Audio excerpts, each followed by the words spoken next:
Okay बच्चा लोगों, आज हम 11th इंग्लिश मीडियम वाले बच्चों के लिए फिजिक्स में जो चैप्टर नंबर 7 है उसका लेक्चर 18 लेके आए हैं। दोस्तों लेक्चर 18 में हम अच्छी तरह से बात करने वाले हैं।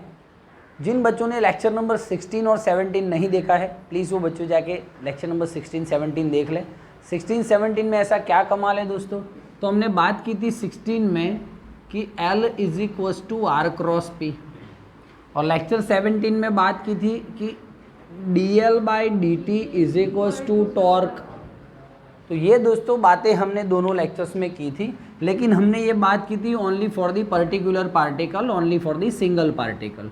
Now we are going to talk about the total system. We are going to talk about the total system. Total system में क्या है दोस्तों, तो देख लेते हैं हम।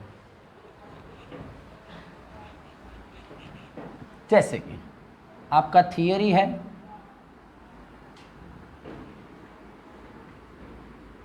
एंगुलर मोमेंटम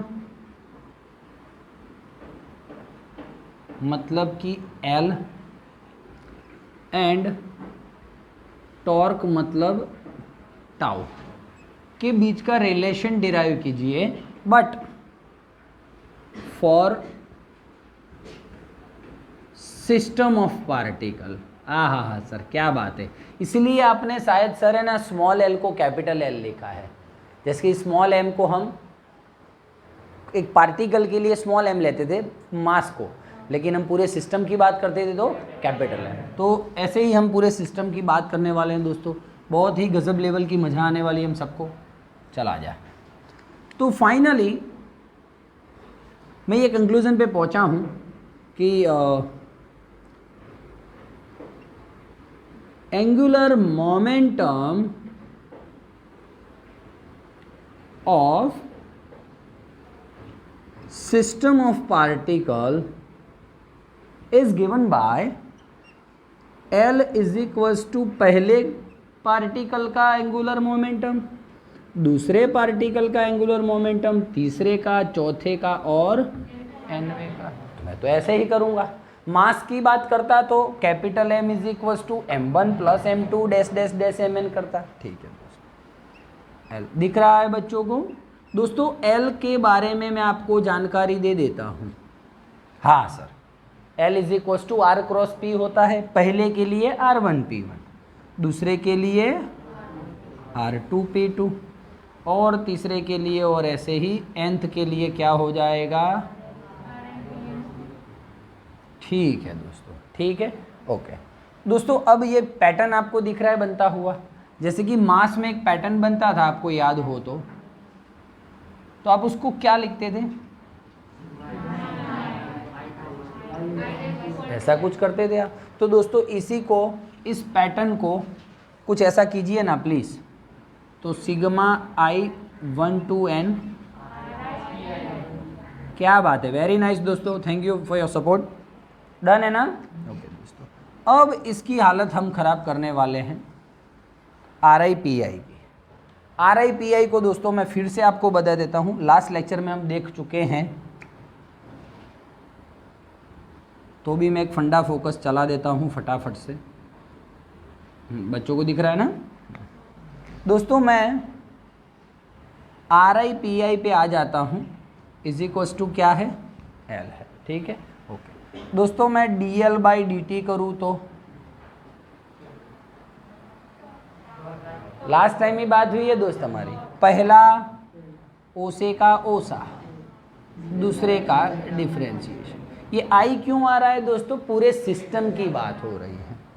प्लस दूसरा ओसे का ओसा, पहले का डिफरेंशिएशन। ठीक है, फिर हमने आप देखा था कि are I into F I plus into P I. फिर हमने देखा था इन दोनों का डायरेक्शन सेम था, थीटा 0, लास्ट लेक्चर में ही बात हुआ है हमारा। तो फाइनली हम dl बाई डी टी है ना इज इक्वल्स टू टाउ पे पहुँचे थे। बोल हाँ या ना, या तो डायरेक्ट बोल सकता हूँ r और f पे पहुँचे थे। इतना हुआ था लास्ट टाइम, वहाँ पे स्मॉल l था, याद है कुछ आपको। तो वो की वही पैटर्न मैं यहाँ पे दौड़ाना चाह रहा हूँ। तो आपकी बुक में डायरेक्ट लिखा है, डायरेक्ट, तो प्लीज़ आप समझ जाइएगा। आप अपने आप से फंडा फोकस बाजू में लिख दीजिए, मैं ऐसे लिख देता हूँ डिफ्रेंशिएट, ठीक है ना, आप समझ गए। तो डायरेक्ट आपकी बुक में ऐसा लिखा हुआ है L is equals to sigma I to N R I cross F I. तो बच्चों देखो सीधा R I cross P I से मैं R I cross F I आ गया, तो कोई इशू नहीं है ना आपको, ठीक है दोस्त। Where R I cross F I is equals to tau I, ठीक है, ओके दोस्तों। तो मेरा काम हो गया, L is equals to sigma I 1 to N tau I, ये मेरा काम, सॉरी डिफ्रेंशिएट किया ना, सॉरी माय मिस्टेक, डिफ्रेंशिएट करने पे आएगा ना, ठीक है दोस्तों। अब मैं मेन बात बोलना चाह रहा हूँ ये एफ आई का, फिर से अंदर आऊँगा, where what is F I exactly. F I का मतलब क्या होता है सर, एफ का मतलब क्या होता है, force exerted on that particle. अब मैं पूरे सिस्टम की बात कर रहा हूँ, तो सिस्टम की बात करूँ ना सर, तो मेरे माइंड में एक ऐसा दिमाग सेट हो रहा है कि मान लो एक सिस्टम है, ठीक है, उसका एक पार्टिकल है, उसका दूसरा पार्टिकल, एक पार्टिकल पे कोई बाहर की तरफ से फोर्स लगा रहा है F1, दूसरे पे फोर्स लग रहा है F2, तो यहाँ पे टोटल 2 एक्सटर्नल फोर्स आ गए F1 प्लस। सिस्टम के अंदर मान ले n पार्टिकल है, मान ले 2 पार्टिकल है, पहले पे बाहर से एक्सटर्नल फोर्स क्या लगा F1, दूसरे पे लगा F2। लेकिन आप समझते हो दोस्तों, मुझे नेट फोर्स देखना हो, नेट कितना लग रहा है, तो आप भ्रमित हो दोस्तों, ध्यान से सुनिएगा, ये 1 वाला, ये 2 वाला, बीच में सेंटर ऑफ मास, ठीक है। आपको पता है दोस्त, ये 1 वाला ट्राई करेगा कि दूसरा वाला इसकी तरफ खींच के आ जाए, तो इसकी तरफ खींच के आएगा, तो इसको हमने बोला था F21, दूसरे पे पहले के कारण लगने वाला फोर्स, और दूसरा वाला ट्राई करेगा कि पहले वाला खींच के इधर आ जाए, तो पहले पे दूसरे के कारण लगने वाला फोर्स, तो टोटल फोर्स तो कितना हो गया, ये हो गया कि नहीं। तो टोटल फोर्स तो ऑलवेज दोस्तों एक्सटर्नल फोर्स का प्लस इंटरनल फोर्स का क्या होता है, सम होता है। बोल हाँ या ना, क्लियर हो रही है बात। लेकिन दोस्तों आपको वो भी पता है कि according to Newton's third law, क्या था न्यूटन का थर्ड लॉ, 9th में भी पढ़े दोस्तों, इक्वल फोर्सेस और ऑपोजिट डायरेक्शन में फोर्सेस एक दूसरे को नलीफाई कर देते हैं, मतलब दे कैंसल्ड ईच अदर। तो दोस्तों दोनों ने एक दूसरे को कैंसिल कर दिया, मतलब इंटरनल फोर्स टोटल 0 हो गया। इसलिए दोस्तों हम नेट फोर्स को एक्सटर्नल लिखते हैं, है ना। तो दोस्तों यहाँ पे जो सिस्टम का Fi है, सिस्टम पे जो फोर्स लग रहा है वो एक्चुअली में नथिंग बट, हाँ लेकिन हमको लिखना पड़ेगा here Fi is Fi external plus Fi internal, ऐसा लिखना पड़ेगा। अब हम नीचे बोल देंगे but internal forces cancel each other, है ना। सो Fi इंटरनल बिकम्स 0, हाँ या ना बोल दे। तो finally Fi is equals to Fi external, done है। तो अब दोस्तों हम Fi की जगह पे क्या लिख सकेंगे, Fi एक्सटर्नल लिख सकेंगे, या तो खाली F एक्सटर्नल तो भी चलेगा, क्योंकि टोटल फोर्स क्या आया, जो बाहर से लग रहा था वो फोर्स का सम आया, ठीक है। ओके दोस्तों, तो ऐसा ही कुछ मैं टाउ के बारे में सोचूं तो टाउ आई आया ना मेरा आंसर, टाउ आई सोचूं कुछ तो क्या आएगा दोस्तों, तो tau i external, tau I internal, but total tau I internal, sigma नहीं लगाओ तो भी चले, क्या आ जाएगा 0, टोटल ये तो क्या हो जाएगा 0। So finally we can write this tau i is equals to tau i external, ठीक है, या तो खाली टाउ एक्सटर्नल चलेगा। बोल हाँ या ना, समझ में आ रहा है इंटरनल क्यों कैंसिल हो रहा है, एक दूसरे को कैंसिल कर देते हैं। तो फाइनली दोस्तों may I write this dl by dt ये टोटल सिग्मा आई सब टॉर्क का सम, मतलब कि एक्सटर्नल टॉर्क का सम, हाँ या ना बोल। तो मैं क्या इसको टाउ आई एक्सटर्नल लिख सकता हूँ? बस, तो दोस्तों ये है आपका टॉपिक। किसी किसी बुक में दोस्तों ये भी लिखा है, और dl by D T is equals to tau external, तो भी चलेगा, कोई टेंशन वाली बात नहीं है। बोल हाउस दैट, क्लियर है? तो ये दोस्तों जो कैपिटल एल आया मतलब कि पूरे सिस्टम की बात कर रहे हैं। ऐसा तो हमने लास्ट लेक्चर में लाया ही है ना, कहाँ लाया था? बोल d small l by D T is equals to torque, ठीक है, ओके। पूरे सिस्टम की बात करते हैं ना दोस्तों, तो बहुत सारे पार्टिकल जुड़ जाते हैं। तू किसी एक पार्टिकल की बात कर रहा है ना, किसी एक पार्टिकल पे लगने वाले फोर्स की बात कर रहा है, तो तब सारा सिस्टम जुड़ा नहीं होता है। सिस्टम की बात कर रहा है मतलब इस पार्टिकल पे दूसरा भी फोर्स लगा रहा होगा, तो ये भी किसी को और को फोर्स लगा रहा होगा, तीसरा किसी और को फोर्स लगा रहा होगा, सब फोर्सेस अंदर अंदर, internal force zero. Internal force के कारण कोई हिसाब से रोटेशन, मतलब कोई हिसाब से टॉर्क होता नहीं है। टॉर्क होगा तो किसके कारण होगा? एक्सटर्नल के कारण। दोस्तों समझ में आ रहा है कि नहीं आ रहा है? पक्की बात। एक सिंपल लॉजिक वाली बात कर दूँ तुझे, बस है, बस में तू बाहर जाके फोर्स लगा रहा है, पीछे से 5 जने धक्के दे रहे हैं, तो बस लीनियर मोशन करेगा, हाँ या ना बोल? ठीक, ओके। बस में बैठ के 5 जने धक्के दे रहे हैं, they are internal particles of that बस, right now they are internal particles of that बस, तो दोस्तों बस चलेगी नहीं। समझ में आ रहा है कि नहीं आ रहा है? किसी चीज़ को गोल, बस को गोल गोल घुमाना है, चलो, तो कुछ बंदे, हाँ, तो कुछ बंदे क्या करेंगे, ये रही बस, ठीक है, तो कोई इस साइड से फोर्स लगाएंगे थोड़े, और थोड़े इस साइड से फोर्स लगाएंगे, बस घूम जाएगी। अब वही बंदे अंदर बस के अंदर बैठ गए और इधर से फोर्स लगा रहे, बस के अंदर बैठ के इधर से फोर्स लगा रहे हैं, तो नहीं हो पाएगा दोस्त। तो इंटरनल पार्टिकल्स में जो अंदर अंदर फोर्सेस लगता है उसके कारण तो जीरो, एक्सटर्नल फोर्स के कारण ये सब कुछ होता है। बोल हाँ या ना दोस्त? क्लियर हो रही है बातें कि नहीं हो रही है? तो दोस्तों ये अच्छी सी थियरी है। अब इसमें आपको एक थियरी और बोलते हैं, वाह, दीवार को अड़ के सीधा वापस, एक थियरी और आपको पता है दोस्तों, dl by D T is equals to tau. देख दादागिरी पे आ गए दोस्त बुक वाले, तो पहले टाउ आई एक्सटर्नल, फिर टाउ एक्सटर्नल, सीधा टाउ बोल, क्या करना है तेरे को? तो टाउ है सर, वो टाउ मतलब एक्सटर्नल ही है, ठीक है दोस्त। इसका कुछ महत्व है लाइफ में, बात बोल रहा हूँ दोस्त, आराम से सुनना।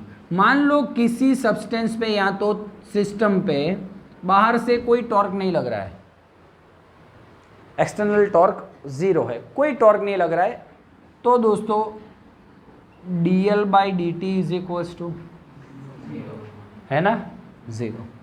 तो dl is equals to zero, हाँ या ना? मतलब कि जब किसी सिस्टम पे एक्सटर्नल टॉर्क नहीं लग रहा है, तो उस टाइम उस सिस्टम के एंगुलर मोमेंटम में कोई चेंज नहीं होगा, कोई change. dl is equals to zero मतलब चेंज इन मोमेंटम। dl का मतलब क्या होता है?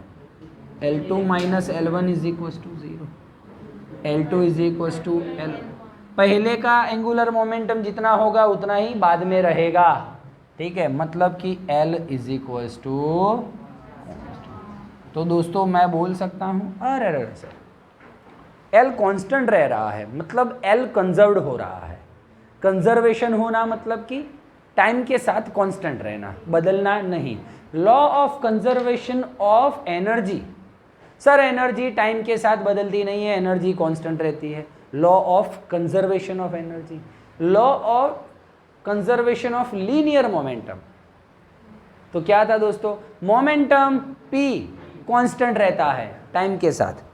कहाँ सीखा था हमने सर? चैप्टर 5 में सीखा था, वही dp by D T is equals to है, तो वही तो है रे, रोटेशन में p को l बोलते हैं, टाउ को f बोलते हैं। तो जब तक एक्सटर्नल फोर्स नहीं लगता तब तक ये कांस्टेंट रहता है, तो जब तक एक्सटर्नल टॉर्क नहीं लगता तब तक L कांस्टेंट रहता है। तो कांस्टेंट रहना मतलब कि टाइम के साथ चेंज नहीं होना, कंजर्व्ड होना मतलब कि टाइम के साथ कांस्टेंट रहना, हाँ या ना बोल। तो दोस्तों इसको बोल सकता हूँ law of conservation of angular momentum. बोल हाँ या ना, क्लियर हो रही है बातें। तो एंगुलर मोमेंटम का डेफिनेशन क्या लिखोगे, law of conservation of angular momentum का, when external torque applied on the particle applied on the system is zero या becomes zero, then angular momentum of system remain constant. ठीक है, that is called law of conservation of angular momentum. लिख लोगे अपने आप से, ठीक है दोस्तों। अब बात आती है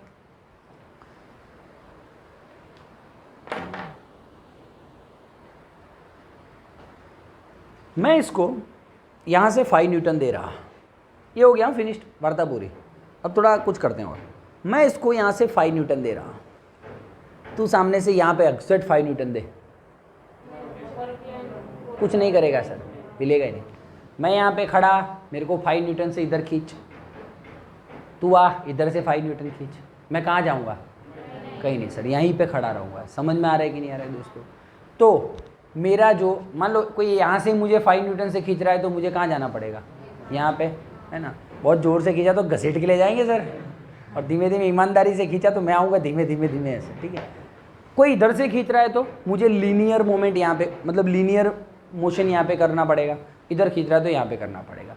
सर मुझ पे दोनों सेम फोर्स लगा रहे हैं तो मुझे लीनियर मोशन कहीं नहीं करना पड़ेगा, मैं रेस्ट पे ही रहूँगा, हाँ या ना बोल दे। मतलब कि क्या हुआ पता है, ये मैं रेस्ट पे रहा, उस केस में क्या हुआ पता है तुझे, दोनों से लगने वाले फोर्स का सम 0 है। 5 न्यूटन इधर माइनस 5 न्यूटन 0 हो गया। तो जब सिग्मा एफ 0 होता है, मतलब किसी पार्टिकल पे लगने वाला फोर्स 0 होता है, उस टाइम दोस्तों मैं ऐसा बोल सकता हूँ कि मैं लीनियर इक्विलिब्रियम में हूँ। कौन से इक्विलिब्रियम में हूँ, लीनियर इक्विलिब्रियम में हूँ, हाँ या ना बोल। एग्जाम्पल लेता हूँ ऐसे,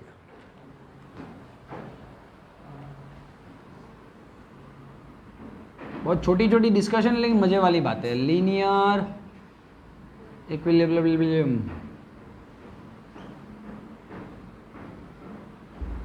गुजराती मीडियम वालों को तो इक्विलिब्रियम बोलने का बोले, आप देखना एक बार हंसेंगे मस्त मजे से। इक्विलिब्रियम ऐसे बोलते हैं, बोलना ही नहीं आता उनको, પછી મારે સંતુલન કેવું પડે તો કે આ બરાબર છે।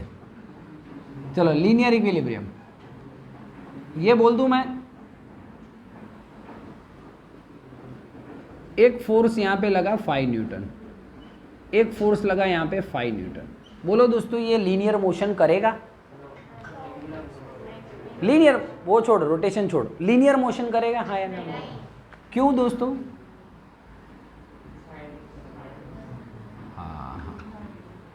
दोनों फोर्सेस ऑपोजिट डायरेक्शन में और सेम वैल्यू के हैं, तो लीनियर मोशन नहीं करेगा। तो when a total sum of the force applied on that particle और system becomes 0, that mean that system is in linear equilibrium, हाँ या ना बोल दे। ठीक है, ऐसा सीन भी आप क्रिएट कर सकते हो, मुझे कोई इश्यू नहीं है, वो भी वाजिबी है, चिंता नहीं है, हाँ या ना बोल। ठीक है दोस्तों, मैं एक काम करता हूँ, मैं कुछ ऐसा सीन क्रिएट करने जा रहा हूँ आपके पास।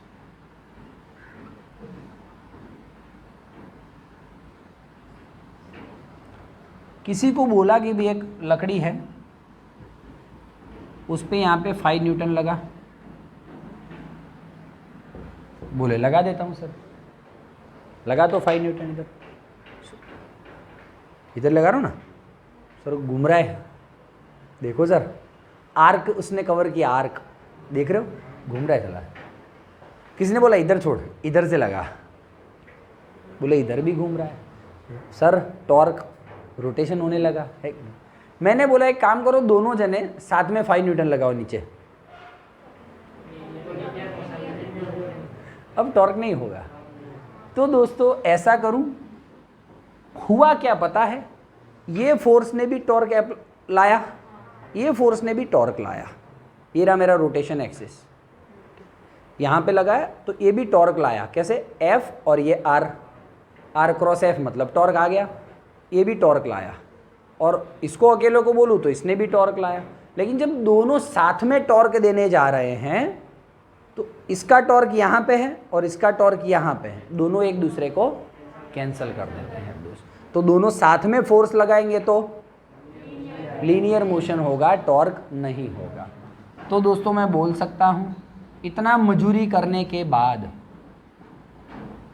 ऐसे लगो ना, टॉर्क टॉर्क टॉर्क का सम कैसा हो गया? तो दोस्तों इसको मैं बोल सकता हूँ रोटेशनल इक्विलिब्रियम। हाँ या ना बोल? रोटेशनल इक्विलिब्रियम, क्या बात है सर, अपना बैलेंस्ड पोजीशन में है मतलब। बोल हाँ या ना? दोस्तों ऐसा कुछ तिकड़म मारूं आपको इसमें ही बता देता हूं, नहीं बताऊं यहाँ पे? ठीक है, एक बार स्क्रीनशॉट ले लीजिए। चलिए ओके दोस्तों, ठीक है, ये दिख रहा है बच्चों को यहाँ पे। तो दोस्तों जिसमें सिग्मा एफ 0 होता है वो लीनियर इक्विलिब्रियम, और जिसमें सिग्मा टाउ, जितने टॉर्क लग रहे हैं सबका सम 0। अब दोस्तों मैं ऐसा एक सिचुएशन लेता हूं, सुनना।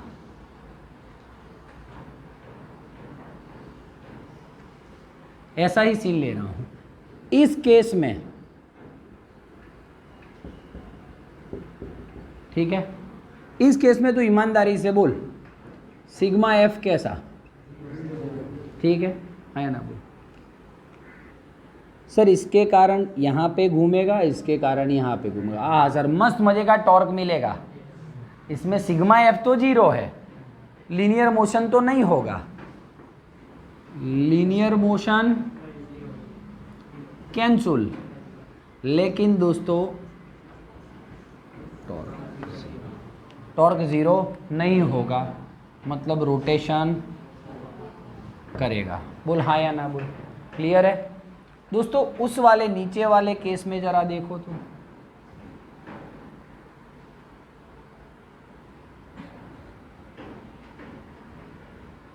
ठीक है, इस वाले केस में आपको क्या लगता है?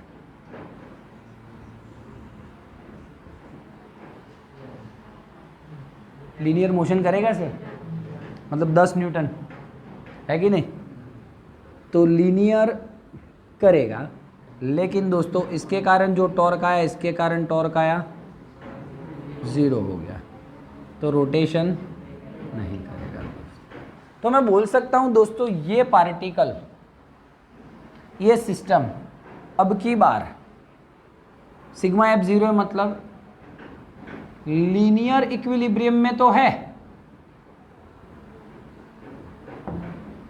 लेकिन रोटेशनल इक्विलिब्रियम में नहीं है। ये पार्टिकल, अब ये जान दे, अब बोल, अब ये पार्टिकल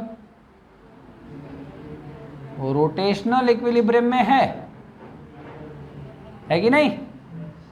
लेकिन लीनियर इक्विलिब्रियम में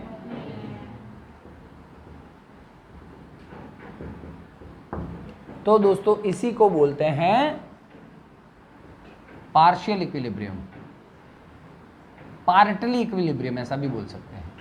किसी एक इक्विलिब्रियम में है, किसी एक में नहीं है। पार्टली इक्विलिब्रियम या तो पार्शियल इक्विलिब्रियम, जो भी आपको बोलना हो बोल सकते हो। बोलो हाउ इज दैट?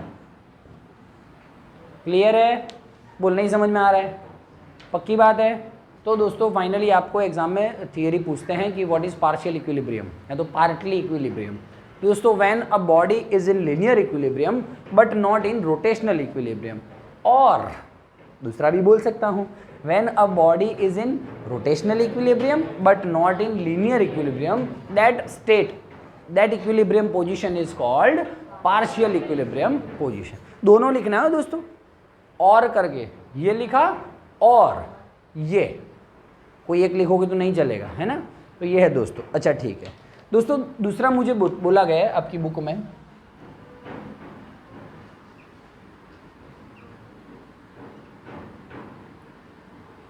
एक्टिवा चला रहे हो आप? चलाते हो कि नहीं चलाते हो? है ना, बड़ी सी डंडी होती है हाथ में, ऑब्वियसली सर, है ना?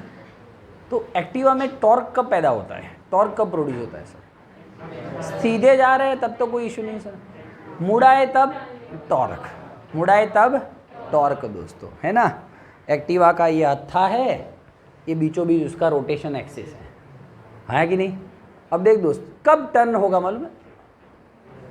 ऐसे करूँगा, ऐसे मतलब देख, ये हाथ ऐसे जा रहा है और ये हाथ ऐसे जा रहा है। समझ रहा है तू बात को? फील कर, हैंडल हाथ में ले, फील कर। हाँ, ये ऐसे ऐसे कर रहे हो, उसका मतलब क्या है? ये हाथ कहाँ गया, ऐसे धक्का मारा और इस हाथ ने ऐसे खींचा।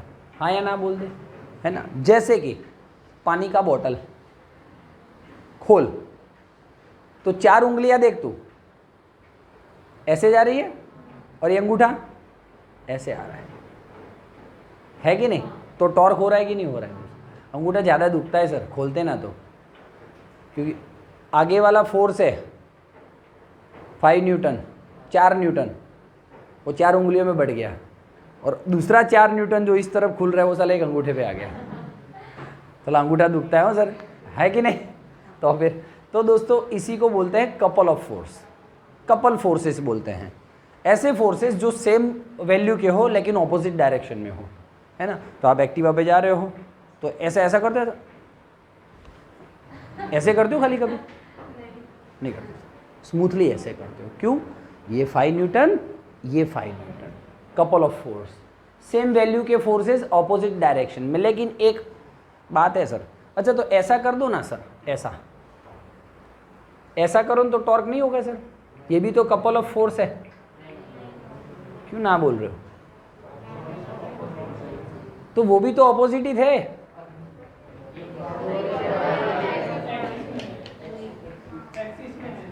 दोस्तों ऐसा नहीं, जो ऐसे फोर्सेस के जो सेम वैल्यू के हो लेकिन उनका लाइन ऑफ एक्शन अलग अलग हो। इसका यहाँ पे लगा रहा हूँ फोर्स 5 न्यूटन, इधर लगा रहा हूँ 5 न्यूटन, तो इसका लाइन ऑफ एक्शन यहाँ पे है, इसका लाइन ऑफ एक्शन यहाँ पे है।